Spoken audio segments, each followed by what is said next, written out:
जनहित न्यूज महाराष्ट्र चॅनलला सबस्क्राइब करा आणि रोज पहा आपल्या शहरातील बातम्या। नमस्कार, मी सुवर्णा देसाई। आपण पाहत आहात जनहित न्यूज महाराष्ट्र।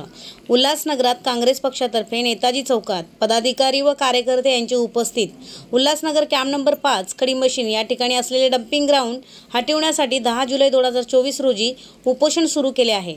प्रतिनिधी अशोक सिसाट, जनहित न्यूज महाराष्ट्र, उल्हासनगर। 5 नंबरचा जो परिसर आहे इथे अनेक वर्षापासून जो सर्वात ज्वलंत प्रश्न आहे इकडचा तो म्हणजे डंपिंग ग्राउंडचा।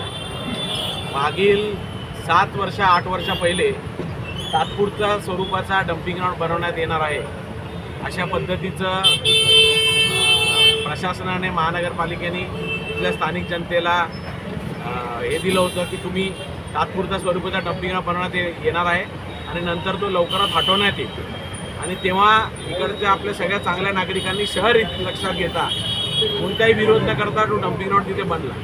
आता या गोष्टीला पूर्णपणे 7-8 वर्ष झालेली आहे। 7-8 वर्षापासून अनेक आंदोलनं इकडे विविध संघटनांनी केलेली आहे, विविध व्यापारी लोक यांनी केले आहे। सतरामदास जयस्वानी नगरसेवक असतील, किशोर वनवारी असतील, रोहराजी असतील, त्यांचा ग्रुप असेल, मनीष ठाकूर असतील, असे बरेच सारे संघटनांनी विविध आंदोलन केलं आहे। आणि दरवेळेस प्रशासन जे आहे की आता बस वर्षभरात हे इकडनं शिफ्ट होणार असं आश्वासन देतात। आता तुम्ही लक्षात घ्या 7-8 वर्षामध्ये इथे आजच्या तारखेला तिथे उभं राहणं कठीण झालेलं आहे। म्हणजे पहिले हा प्रश्न फक्त म्हणजे दुर्गंधी आणि साफसफाई पुरता होता, पण आता लोकांच्या आरोग्याचा प्रश्न निर्माण झालेला आहे। त्यामुळे आता ही महाराष्ट्र सरकारचे शेवटचा वर्ष आहे, शेवटचं अधिवेशन आता चालू आहे।